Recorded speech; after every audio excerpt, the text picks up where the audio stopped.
What's new from Apple? There's the new iPhone 16 Pro, built for Apple Intelligence. And it comes with the all-new camera control, giving you an easier way to quickly access your camera tools. The new Apple Watch Series 10 has our biggest display and our thinnest design ever. And this? It's the sound of active noise cancellation, now available on one of 2 new AirPods 4 models.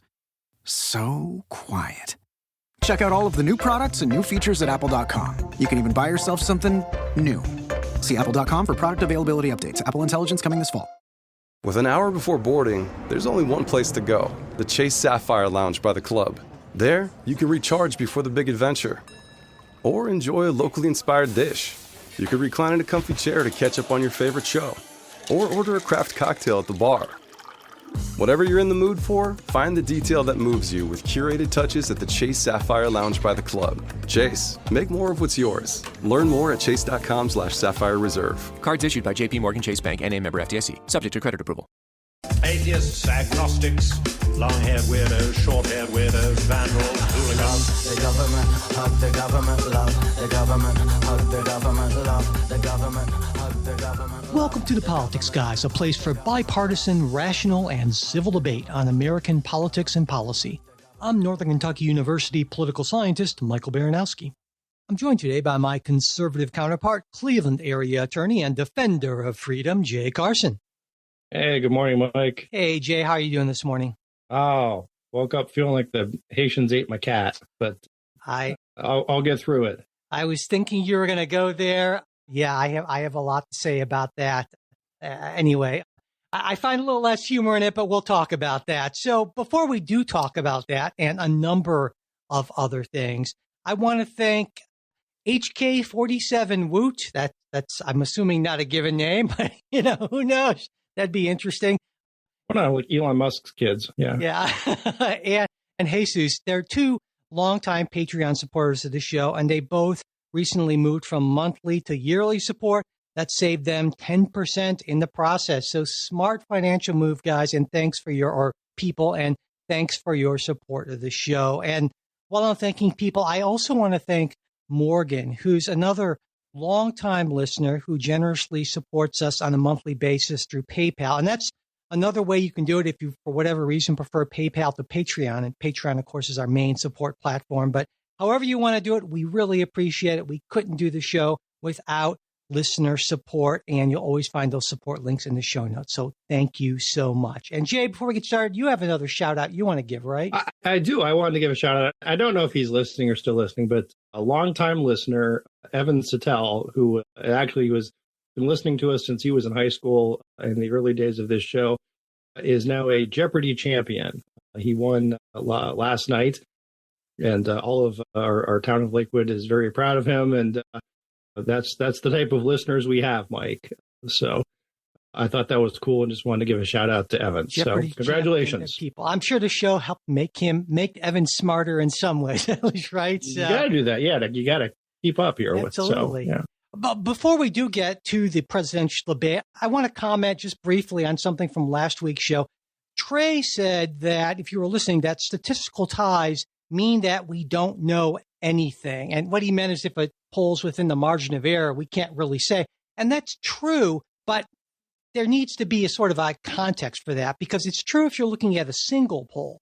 But if there are multiple polls where you have kind of similar results, well, or in other words, polling averages, then you actually can tell something directionally about that. And I just wanted to make that.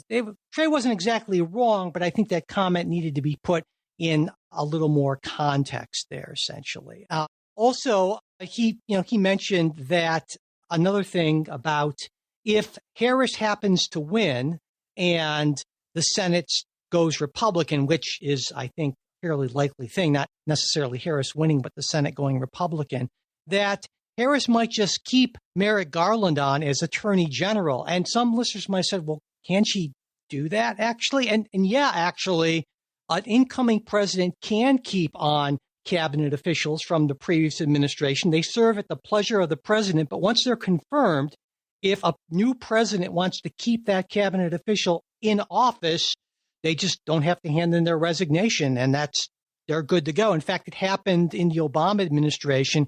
He kept on Robert Gates, who was appointed by George W. Bush as Secretary of Defense. So yes, it is a thing. It's fairly rare, but I can see Trey's logic behind it. I hadn't thought about that. And I was like, oh, wow, that's an interesting point. So there you go. All right. So with that out of the way, Jay, do you want to talk a little bit about the debate? So our leadoff story, as everyone might expect, and it's weird, Mike, because this debate was on Thursday and now it's Saturday, and already it almost feels a little bit like old news. But the rumble everyone was waiting for, the big showdown in Philly, happened Thursday night. Tuesday. By most accounts, and I would say even most conservative accounts, if you're naming a winner, it was Kamala Harris. She came out, she met, by whatever metric you want to use, she met expectations, saying, hey, look, here I am. I can hold my own on the stage. She delivered a couple zingers. Some of them you can make the argument, maybe a little factually extenuated. But I think she presented herself well. Trump, on the other hand, tended to look, and again, this is not my opinion, this is sort of, as it's been reported across the multiverse here, on the defensive, thin-skinned, and if her plan was to go in and needle him and get him to sort of blow up and run off topic and so forth, that succeeded. Now, the second question, of course, is, so what happens now? The polling, I think, is at this point a little inconclusive. I think she's seen a bump in some polls. In others, hasn't moved a whole lot, and that's something we'll talk about later. Likewise, there's the argument of, okay, now Kamala Harris has presented herself, but it's still, critics would say, not, no in-depth policy discussions at this point. But we've had the debate. She showed up, and I think by most everyone's account, she won. So, Mike, where are you on this? On what happens next? Oh, and the other piece, of course, is Trump has said that he is not interested in any more debates, which is something else we can talk about, because I think there's a little weirdness there. But your thoughts, Mike? There's so much. I mean, right from the beginning, with Harris walking over to his podium and shaking his hand and explaining to him how to pronounce her name, which apparently Donald Trump has been mispronouncing on the campaign trail a number of times. I thought that was sort of a power move right away. And, the first 15 or 20 minutes, I felt like Trump did a pretty good job staying on script. But just like with his acceptance speech at the RNC, Donald Trump can't help himself. The real Donald Trump comes out, and it was so easy. The crowd size thing was just so obvious, right? And the thing about foreign leaders or dictators who would eat him for lunch, you could just see how he just could not help himself and said, well, wait a second, Viktor Orban loves me. Well, okay, well. Right.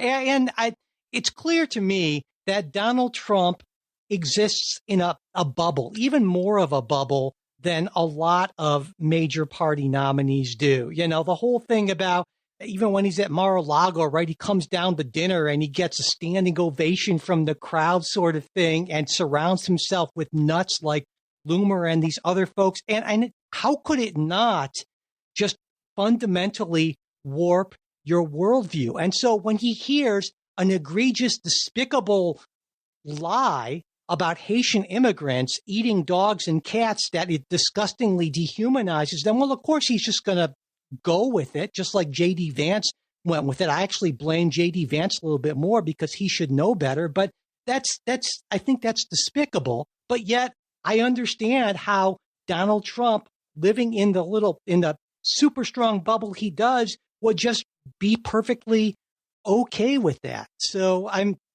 that's just a couple observations. And I don't know I wanted to get your take on the Haitian immigrant thing, because the whole Springfield story has been, right. I mean, close to home. Yeah, there have been a lot of Haitian immigrants who've come to Springfield. It was sort of a dying town, and there's, I believe, a Dole plant there that a lot of them work in, and some other, I want to say an auto plant or something like that. But the town has been, to a certain extent, kind of revitalized by these workers coming in, but there have been issues. But the idea that it's some hellscape with, with migrants eating dogs and cats.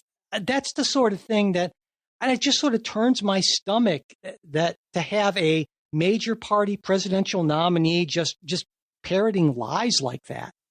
But I think the reporting has been solid, or at least there's witnesses. I've seen pictures that they're taking geese and ducks from local ponds. I don't think that's made up. I think the problem that Trump has is he can't leave well enough alone. He can't take a really, what I think is a good issue, and say, listen, no matter how you feel, how big your heart is on these issues, when you have the town of Springfield, Ohio, which is, I think the population I saw was something like 40,000, and you've had somewhere between, the numbers vary, and it's weird that I can't get an exact number, but between 10,000 I've read and 30,000 immigrants from what is a third world country show up within the span of a couple years. That's a big deal, and I think that could be a good story, right? But he doesn't take that and say, listen, we don't have the capacity to assimilate all these folks coming in at once, and he turns it into the dog and cat thing, which again was something I think that arose out of the duck and geese piece, but then memes took off, and there were pictures of Trump protecting the dogs and cats and all that sort of stuff. This is even before the debate, and then he just sort of latched onto it. So no, I think that's sort of the weird Trumpian thing of, as you said, he can't say, look, I had a great crowd. There were 20,000 people there. It's got to be, I had a great crowd. There were 500,000 people there. It's to me that, because again, I think you could have a serious, and we're a little off the debate already, and we're already onto the immigration, but that, look, if you took 20,000 Clevelanders and dropped them in a, small town in France, there would be plenty of upheaval, and the left would go nuts. But that's my point is he took something that could have been a serious policy discussion, and he turned it into something, sort of silly. Yeah. I wouldn't. I understand what you're saying. You don't think it's silly? I think it's silly. I don't think it's, because I don't know that. I don't think it's silly for Haitians in Springfield, who now are understandably, in many cases, afraid because of repercussions from what this man said. I mean, it's not just silly; it has real world implications. And I agree with you. Let me finish. Let me finish, Jay. Springfield, Ohio, is also one of the most liberal places in the state. I don't see. I don't. And look, they've been living there for some time now. I think you underestimate the people of Springfield. So I know I don't see it. I don't know that anybody particularly believes that the dog cat bit. Of course, people believe it. Now, of course, people believe it. It's all over the internet. Tons of people, millions of Americans, happily believe that, because for years Donald Trump has attempted to dehumanize immigrants, and he's done a fantastic job of it. And that's why I called it not funny, but despicable and deplorable. And I agree. One can have, with your earlier point, that one can be against the Biden administration's immigration policy. I had problems with the Biden administration's approach to immigration, but the way to do that in an honorable and above board manner is certainly not to routinely try to paint immigrants as somehow less than human. And that's what Donald Trump has done. And that's why I say it's despicable. I don't know. I'm not sure I get the less than human piece. He's called them animals. I should maybe remind my work. I would say maybe the only person who believes it is Donald Trump. Oh, that's so not true. That's so not true. Okay. Millions of Americans believe that. And it doesn't just matter in Springfield. And, he didn't bother to mention that, of course, most of these immigrants in Springfield are actually in Springfield legally under temporary protective status. Didn't want to mention the positive impact in the local job situation. I mean, there were companies there who were dying for labor in the wake of COVID, and these immigrants came in and helped, just like immigrants across the country are in so many of these jobs. But that's not part of the narrative that says that, well, not only do we have a problem with immigration, but by the way, these people are less than us regular Americans. And that's a huge part of the Trump message on immigration. And that's just wrong. So I guess that's where maybe the message just hits different for you than for me. Because again, I look at this and say the mass illegal immigration, and you can say, well, they're under the temporary protective and so forth, but it's not illegal. They're in the country legally, right? I mean, this is not just to be clear, you're not disputing that. I'm not disputing what? That the vast majority of these Haitian migrants in Springfield are in the country legally under temporary protected status. Right. They're here under temporary protective status, which is legal. But that's pending hearings, right? They didn't go through the typical green card process. They didn't go through typical, citizenship process, immigration process. They're not holding valid visas, et cetera. They have the, like we said, affirmative defense that, they're seeking asylum and they're here under temporary protective status. So, but that's true, I think, for most of the folks who have crossed over the last couple of years. I don't believe so. No, right? Temporary protective status is a special designation that is available to only certain groups. And in fact, temporary protective status and asylum are different things. You can actually apply for TPS. I stand corrected. Okay. But then, yeah, I mean, if that's the case, that it is a different status than a simply asylum seeker, who's on parole.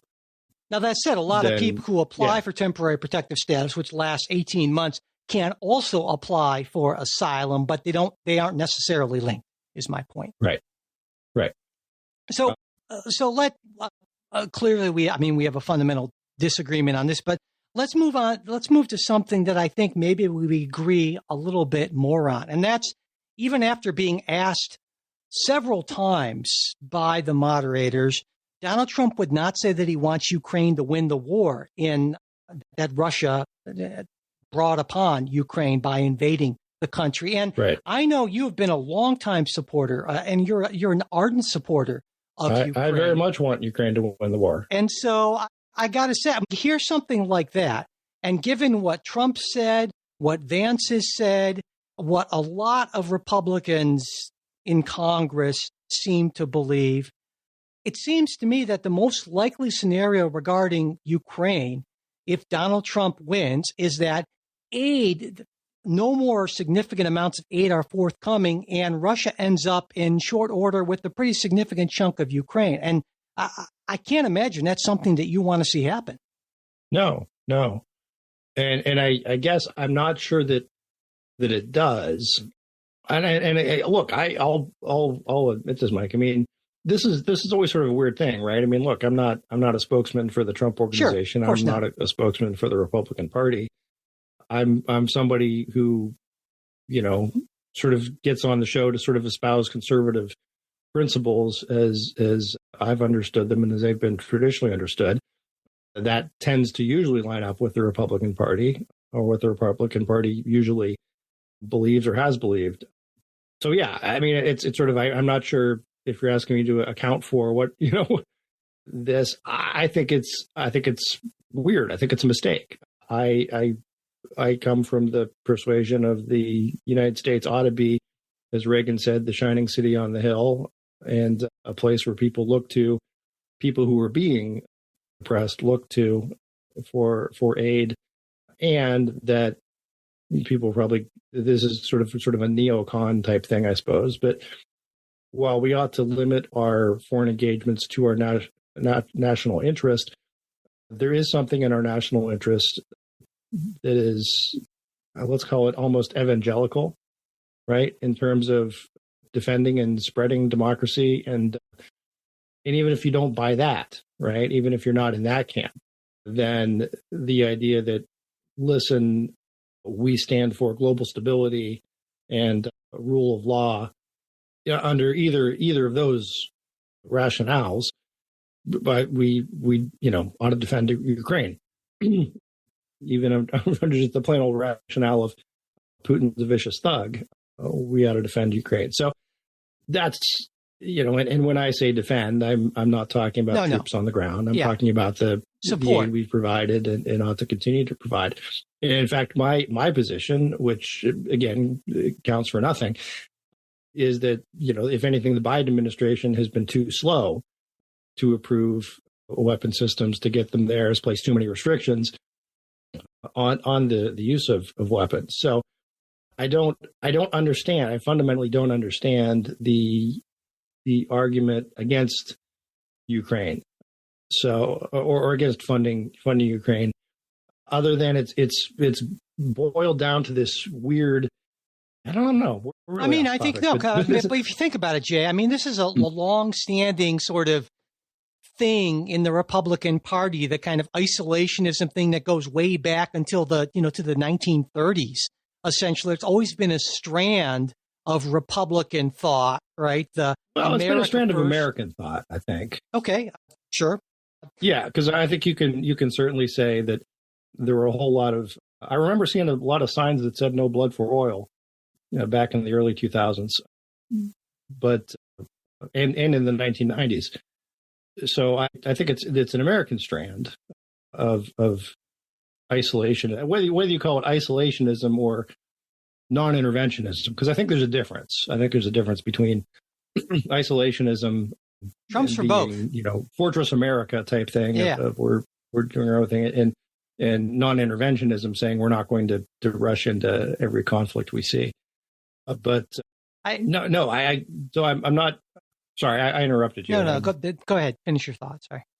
So I think that's a mistake. I think if Republicans ought to be making the argument that America, we believe in American exceptionalism, and part of that American exceptionalism is that we encourage and defend self-government around the world, even if you take the less idealistic view that, well, Ukrainian government's corrupt and so forth, and no doubt they are. The government of Cuyahoga County is terribly corrupt, but all governments are, and we've worked certainly with some bad actors back during the Cold War, because there was a greater evil in the force of communism on the march, and Putin is heir to that. So, here's where I was going, which is what is weird, is that I think so much of this, what is foreign policy that ought to be completely non-personal, has come down to Trump and his weird personality quirks. For example, if you remember back during the Obama administration, our policy was to take a smoother tone with Russia, with Putin. We gave him a reset button, which was strange, but the plan was we were going to make peace with Putin, pivot to Asia, and so forth. And then Donald Trump comes along and says, I think Putin's a great guy, he doesn't say that, but he says, I think he's a strong leader and all that sort of stuff, and expresses his admiration for Putin, at which point I think all the Democrats suddenly rediscover the Cold War fervor and say Putin's terrible. Now, Putin's been terrible throughout. And I can say, I can be consistent saying, look, I didn't like the reset. I don't like Trump saying nice things about him now. But it seems it's personality driven, right? That now it's sort of a thing of, well, we shouldn't. Democrats seem to be more about supporting Ukraine. So here's a weird thing. God, we're off. But my sense is now Democrats are certainly more supportive of Ukraine recently than they were of, say, Kuwait in 1990. That may be so, but that's I think because I think there's been a fundamental shift, and this comes back to my argument of Jay Carson is stuck in amber, believing in a Republican Party that hasn't existed for essentially nearly a generation now, and hey, I'd love for that Republican Party to come back because I think it's a lot better for America. But we've got the Republican Party. We have, unfortunately, the Trump MAGA Party, and that stinks. I'm like Captain America thawed from the ice, Mike. From I like that better. Yes, that's good. Earlier era. Oh yeah. But no, I think my point is it sort of works both ways. Part of the Trump MAGA anti-Ukraine bit is a reaction to Democrat pro-Ukraine, which is a reaction to Trump's praise of Putin, which to me all makes very little sense because it comes down to these kind of personal things and micro political things as opposed to the macro political picture and balances of power and geography and those sorts of things that guys like Kissinger and so forth before I went into the ice used to talk about. So the one other thing you mentioned about, not so much about the debate, but the interesting fact that Donald Trump at one point said, I'll debate anyone, anywhere, anytime, just, come on down. Once. And I'll take you on. Now he said, no, I think I'm going to pass, at least for now. I think he said later something like, well, dependent, my mood might change. It's like, well, that's a truer statement was never said by Donald Trump. But what do you make of that? Because generally speaking, Donald Trump loves to mix it up, but is he a little gun shy now, do you think? Yeah, I think so. I think there's that, but what I thought was weird, and I keep saying that I shouldn't because too many people are saying weird these days in terms of politics. But you and I would agree that typically the way debates work, or the way the whole debate works, is that if you feel like you're in the lead, you want to avoid debates. The underdog always wants to debate, right? Because the idea is you typically don't win, an election on a debate, but you can lose it. That's always been the conventional wisdom. I think it's still true. If the polls are correct and it's tied or Harris has a lead, and again, it's a little all over, and I see a lot of polls and I kind of take them with a grain of salt, and I think Trump does underpoll. But is he thinking he's the front runner and then has more to lose by debating than he does by debating? And I guess the answer to that is yes. But I just thought it's interesting of what that says about what my rule, Mike. It's not a rule, I guess. It's just something I try to look at is if you're trying to figure out what's really going on, don't necessarily listen to what politicians say, but watch what they do. And that sort of is maybe a little bit of a tell. Well, I think even if I don't read too much into it, but it was just my sense of it's strange because it is outside of the Trumpian, hey, I just like to go and yell at people. And two, this idea of I think feels as if he is not running from behind. Yeah. Well, I think at least that's how I would read that, right? Well, we're going to get into the polling thing in a separate segment in a little bit here, but I'll just say on that I think that Donald Trump recognizes that debating Harris doesn't help him, regardless of whether he's the front runner or not. And that's because I think Kamala Harris is the first person I've heard to debate Donald Trump who's actually figured out how to debate Donald Trump in an effective way.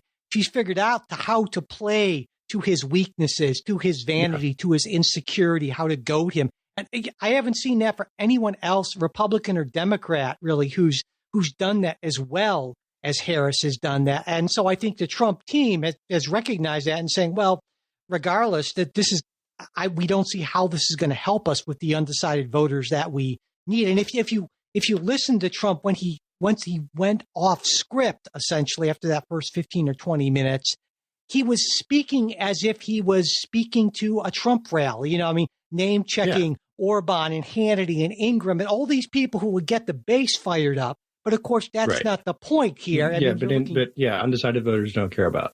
Exactly.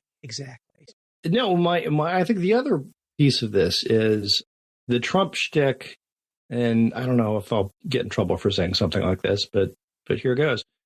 There was a reason that, there was the discussion about whether the mics stayed on or off and so forth, because I think Kamala Harris profits by the, Trump trying to mansplain or look like he's shutting her down. And I think the Trump, Trump, the insult comic dog kind of thing is a tougher sell when the opponent is a woman. Yeah. No question. No question. And I probably, that could sound sexist or something like that, but I think that is just a perception. No, I think you have, and not only that. The Harris campaign is certainly playing into it and riding it. And now the Trump campaign maybe gets it, that the approach he uses against little Marco, but again, he ran against Hillary. But Hillary Clinton was a different kind of animal, I think. Right? Well, I think that Hillary Clinton didn't, and this was back when Donald Trump on the political stage was still fairly new. Hillary Clinton didn't get how to debate Donald Trump, how to approach Donald Trump. And again, so I think, but yeah, I think the fact that Kamala Harris is considerably smaller in stature, that she's a woman, that she's a minority woman, all of those things make it look like, this large white male maybe billionaire. That's the difference, right? Because in a Hillary Clinton kind of contest, Hillary Clinton, who had been, the first lady, Secretary of State, senator, and was essentially the presumptive president, it didn't look like punching down. Not nearly as much, certainly. Going after Hillary. Yeah. But I think it does much more so with Kamala Harris. This is the way I think, Mike. I try to work out these what are the key differences here. So that's what I'm saying. I think it's not just the sex of the opponent. It's this other whole package. With an hour before boarding, there's only one place to go, the Chase Sapphire Lounge by the club. There, you can recharge before the big adventure. Or enjoy a locally inspired dish. You could recline in a comfy chair to catch up on your favorite show. Or order a craft cocktail at the bar. Whatever you're in the mood for, find the detail that moves you with curated touches at the Chase Sapphire Lounge by the club. Chase, make more of what's yours. Learn more at chase.com/Sapphire Reserve. Cards issued by JP Morgan Chase Bank N.A. member FDIC. Subject to credit approval. Awaken your senses with a curiously refreshing Hendrick's Cucumber Lemonade. Curious how? Cue the aroma. Marvelous. Cue the taste. Magnificent. Cue the cucumber. That's the refreshing secret. Hendrick's is uncommonly crafted with cucumbers, roses, artistry, and imagination. Other gins are ordinary, but Hendrick's is refreshingly curious. Discover Hendrick's Gin cocktail recipes at hendricksgin.com. Please drink the unusual responsibly. Hendrick's Gin, 44% alcohol by volume. Bottled and imported by William Grant & Sons, New York, New York. Copyright 2024.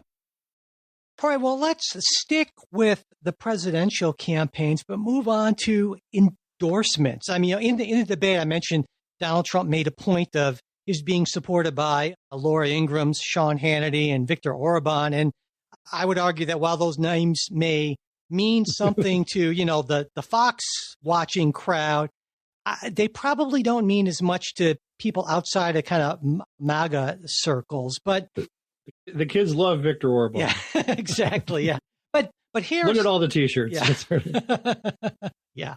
No, but Harris, on the other hand, I mean, she's gotten some high-profile endorsements from people I think more regular Americans might actually know about. I mean, first there was former Vice President Dick Cheney, and Cheney released a statement that read, "In our nation's 248-year history, there has never been an individual who is a greater threat to our republic than Donald Trump. He tried to steal the last election using lies and violence to keep himself in power after the voters had rejected him. He can never be trusted with power again. As citizens, we each have a duty to put country above partisanship, defend our Constitution. That is why I will be casting my vote for Vice President Kamala Harris."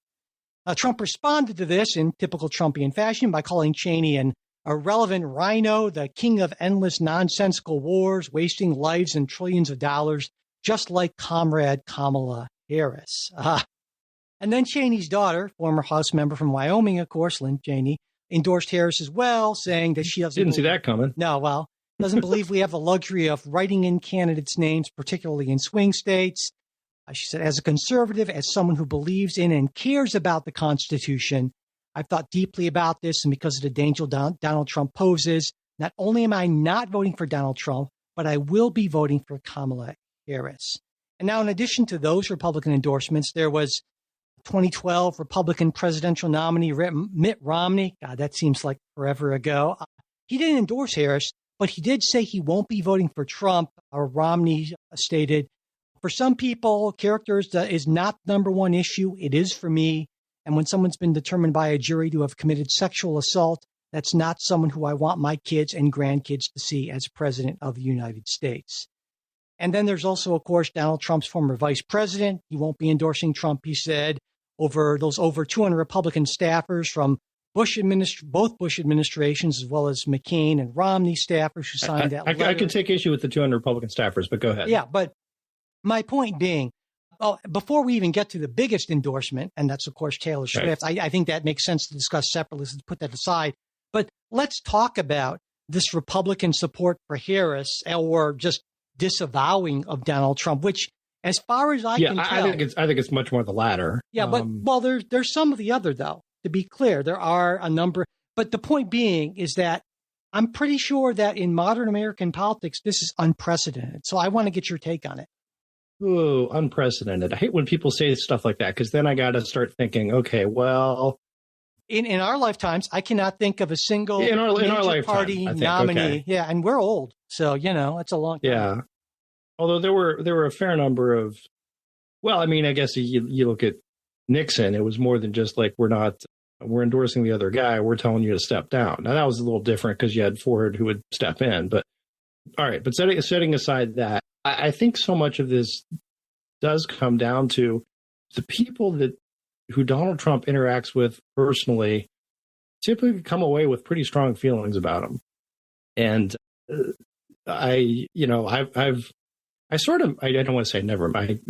I've told the story about how he nodded at me once, but I've never actually met Donald Trump, so I can't say. But I've never seen in American politics a figure that inspires this sort of, what's the word I'm looking for? Because it is unprecedented. This sense of people who leave him or are left by him, just this furiousness, right? Rage against him.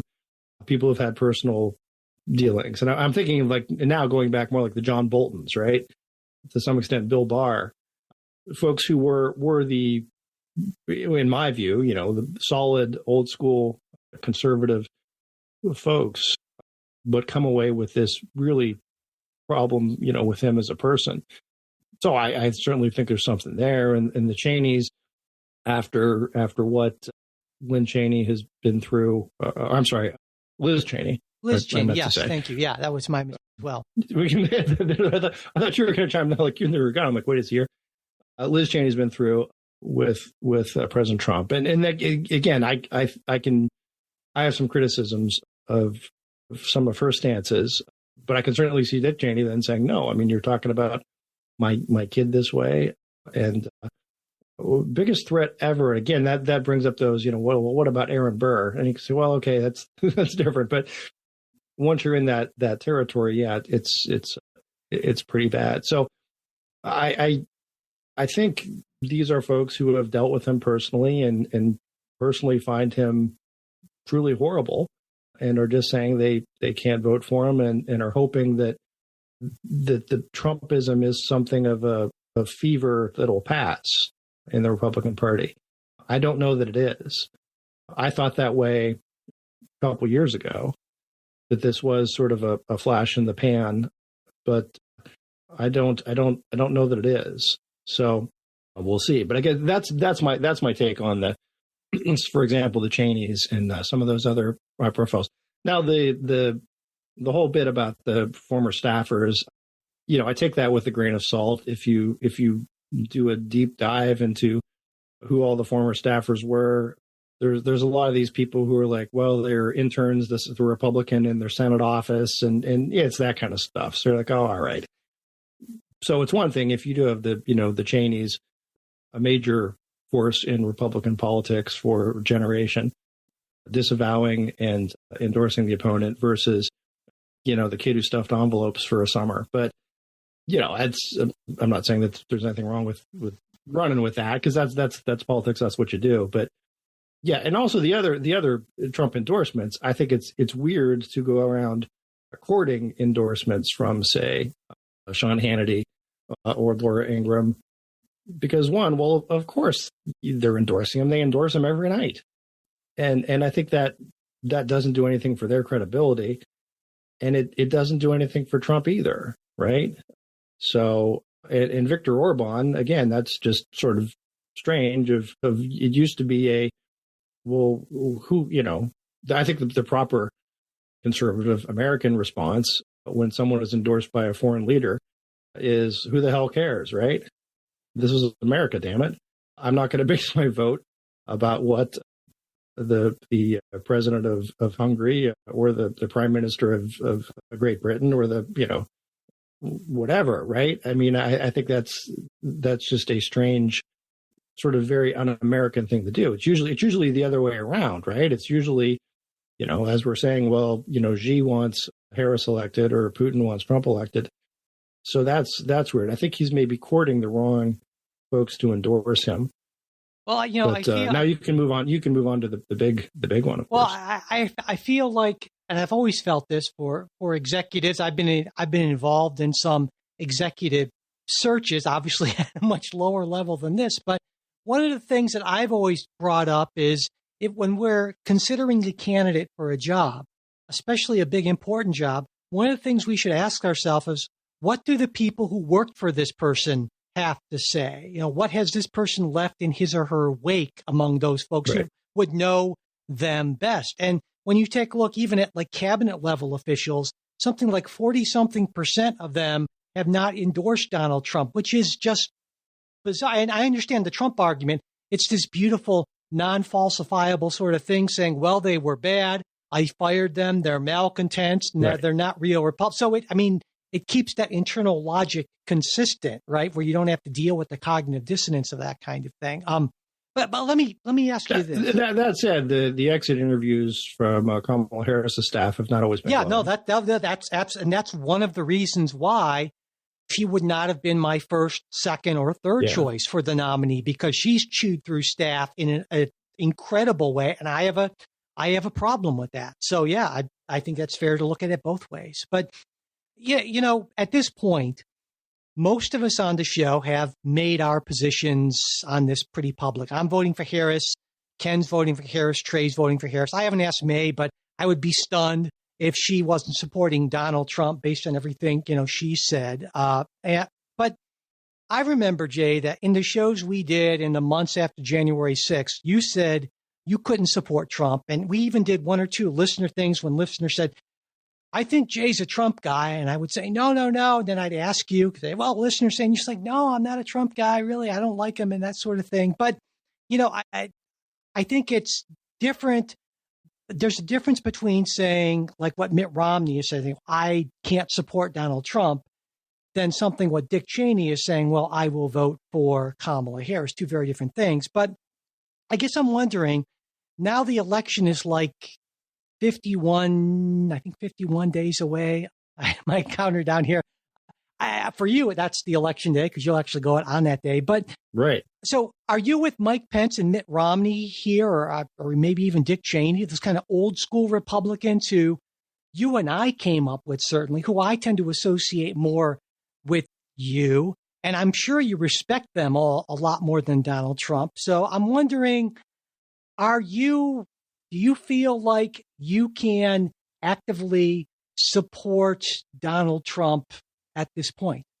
Everybody always wants to know this, right? And it's always a strange thing because you don't have to answer it. Certainly, I don't want to put you.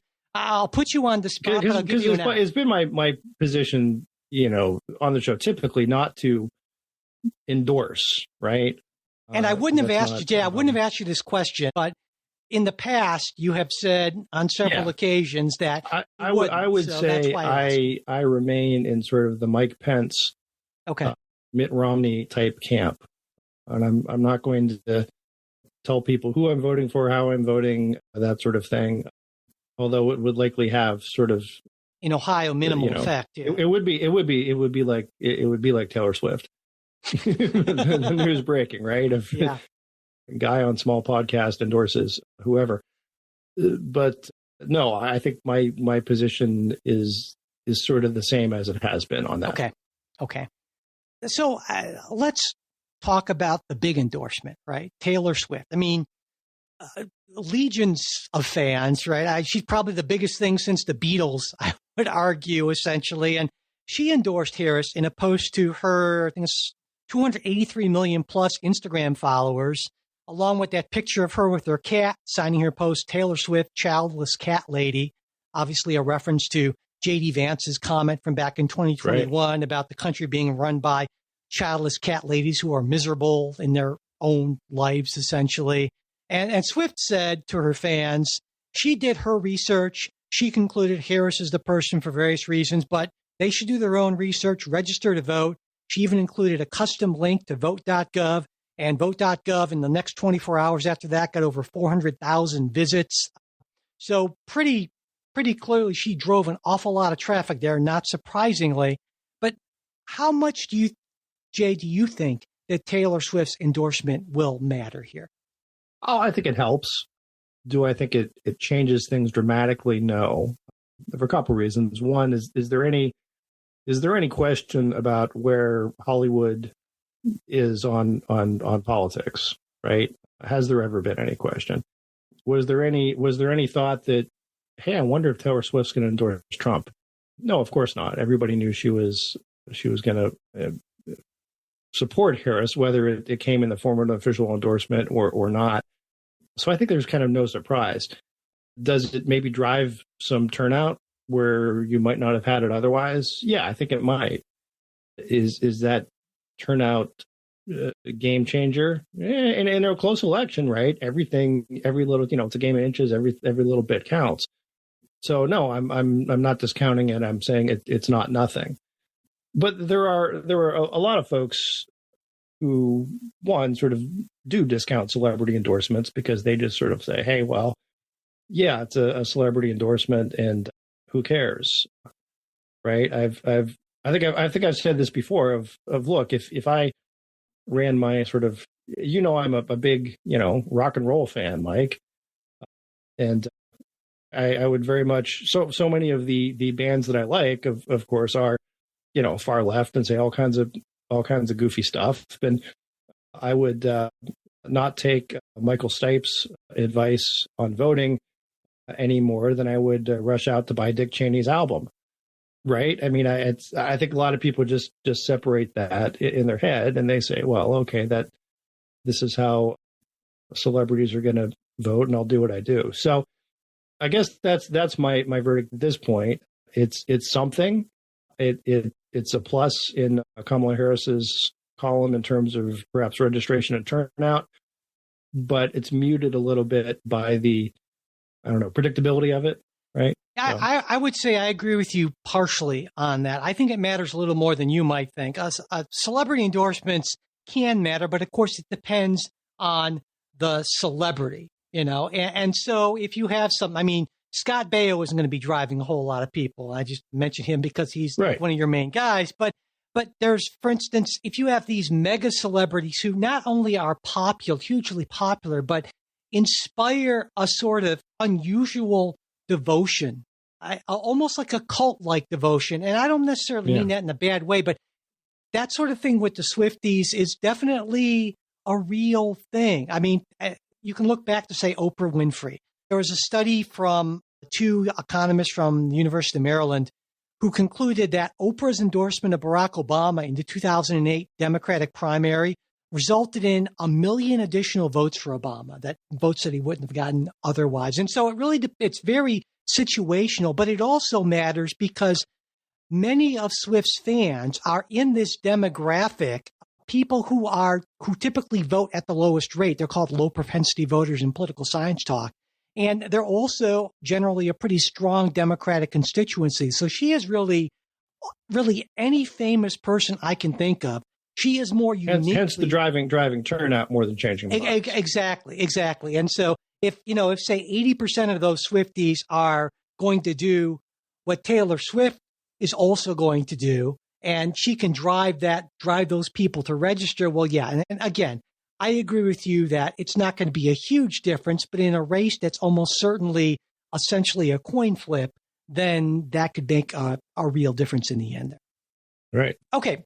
We need to get Scott Baio out in the trail. There you go. Yeah, let's do that. So let's talk about that coin flip state of the race, because I think while Harris supporters can feel good about the debate, can feel good about all those endorsements or non-endorsements of Trump from Republicans, I think looking at the polling numbers should bring us back to earth a little bit. On last week's show, Trey said he thought Harris was in the driver's seat, and Ken reiterated his long-held view that he can't possibly see how Donald Trump could win.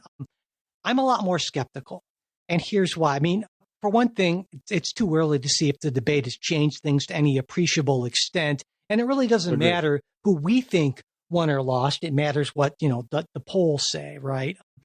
We can forget about the national numbers because they, of course, don't matter because that's not how we elect presidents. But if we focused on only those 7 states that are legitimately in play, all of them but North Carolina have been trending for Trump over the last month. And it kind of makes sense in the overall longer, bigger picture, right? Because you have Biden, who was tremendously unpopular, still is, and the huge age thing. And then all of a sudden there's that burst of enthusiasm because, oh my God, from Democrats, we don't have to actually go with Biden. Here's Harris now, who has the virtue of being not Biden, right? But now we see the Trump camp figuring out how to attack, I think, or how to approach Harris as a new candidate, kind of getting their footing and so forth. And so this was always going to be, I think, this close of a race. And basically, I think it's essentially tied at this point, if you look at the polling averages. But I would argue that we shouldn't just look at the polling averages. What we should look at, in addition to those averages, is we need to consider how Donald Trump polls. And what I mean by that is, if you look at 2016, Donald Trump overperformed his final polling averages, those ones that were right before the election, by an average around 2.2%. In 2020, Donald Trump overperformed those polling averages by an average of 3.7%. And so that's pretty significant. Now, have pollsters figured it out?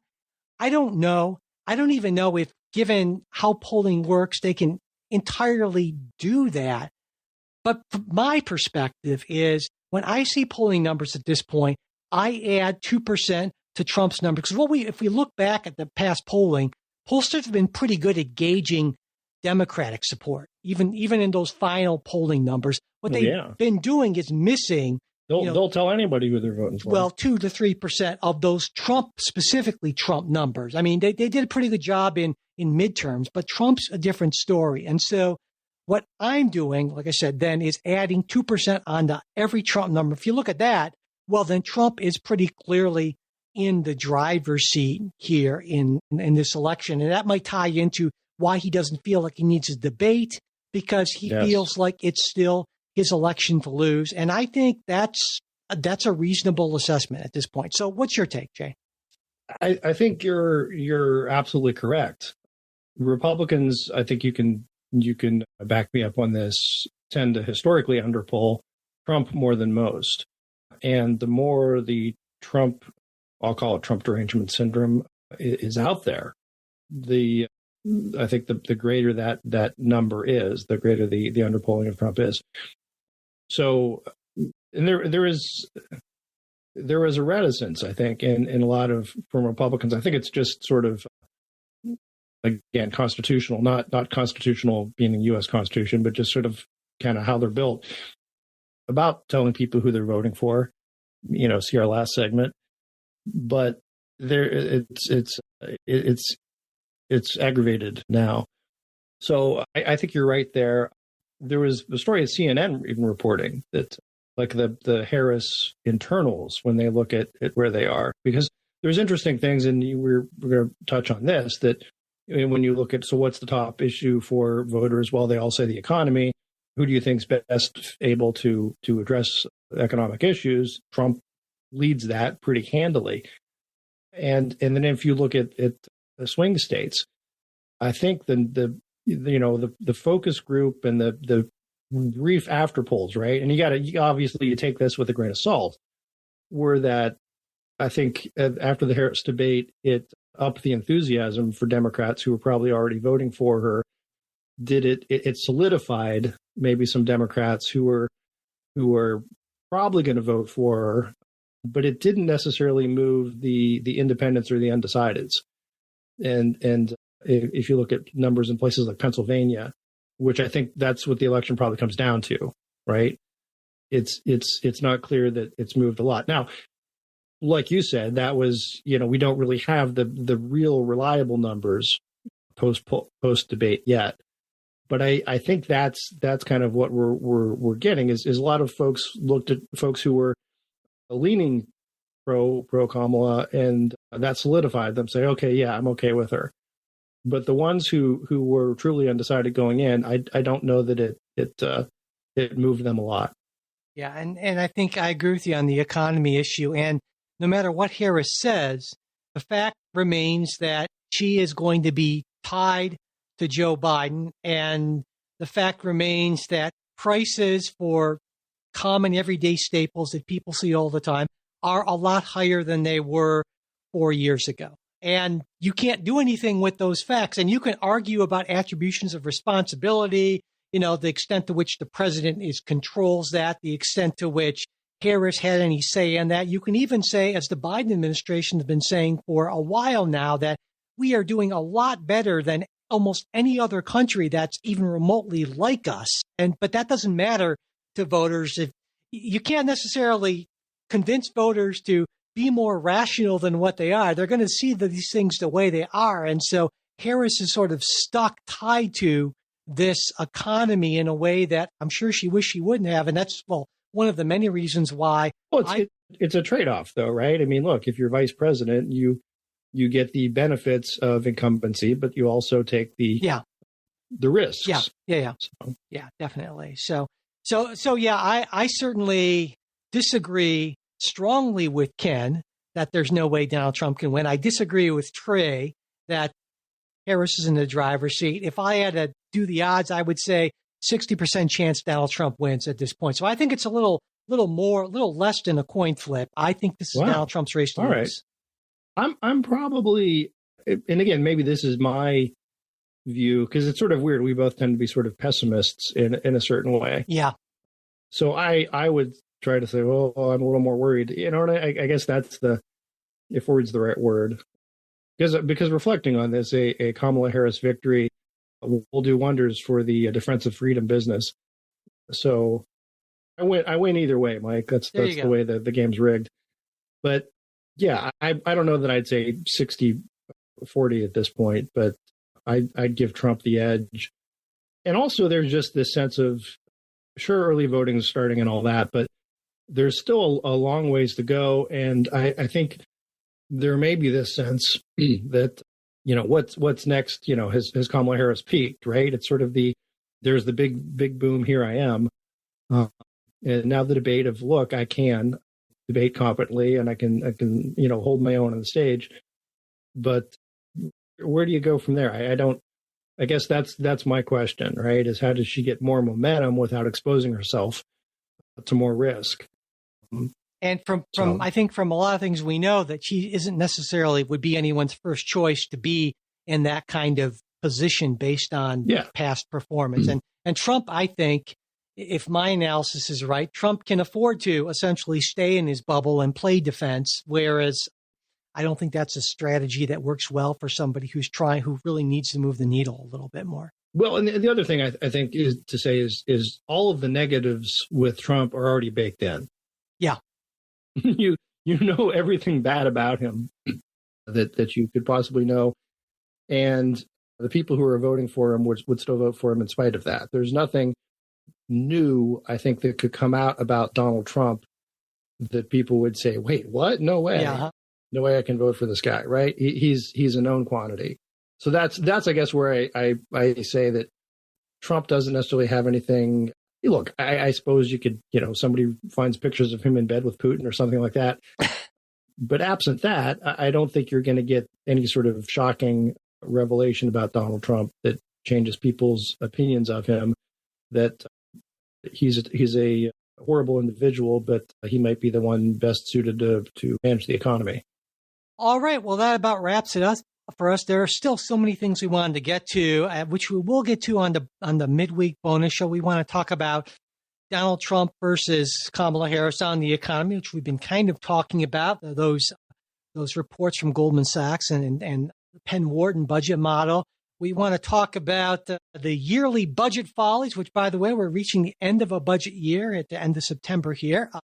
And also maybe we'll get into what Jay's problems are with Democrats. That would be a fun thing. So was that your question? Or was that a listener question? That was my question, actually. Oh, so I thought it was a pretty good question. Well, it was a really good question. If it was a listener question, I was going to say it may be one of the best, perhaps most important questions we've ever come up with. Well, thank you, Jay. We'll talk about all of that. And I've given it a lot of thought, and we're not going to get through it in one show. No, definitely not. So that will all be subtitle there for you. of, like I said, let me tell you what's wrong with you people. Exactly. Yeah. So that will be coming up in the midweek show. And you can get that, of course, that comes out every Tuesday morning. If you are a supporter, you get the full midweek show, not just that 10 to 15 minute preview snippet. And we really do appreciate your support. It makes it possible for us to do that. And of course, as I mentioned before, support links are always in the show notes, or you can go to politicsguys.com/support there. And also, before we go, I want to mention that if you aren't a supporter and you can't afford to be a supporter, but you still want that full show, you want to hear what Jay thinks is wrong with the Democrats, well, just send me an email, mike@politicsguys.com, and I will make sure you get the full midweek show every week. And whether you're a supporter or not, it matters if you rate us, review us, subscribe to us on your podcast app. That really helps to get other people involved and get the show out there. So we would really appreciate that as well. And finally, as always, before we go, a very special thanks to our wonderful executive producers. They are Bruce Johnson, Wilma Moreno, Daniel Toe, Ryan Beasley, and Don Oglesby. We'll be back with a new episode for you next week. We hope you'll join us.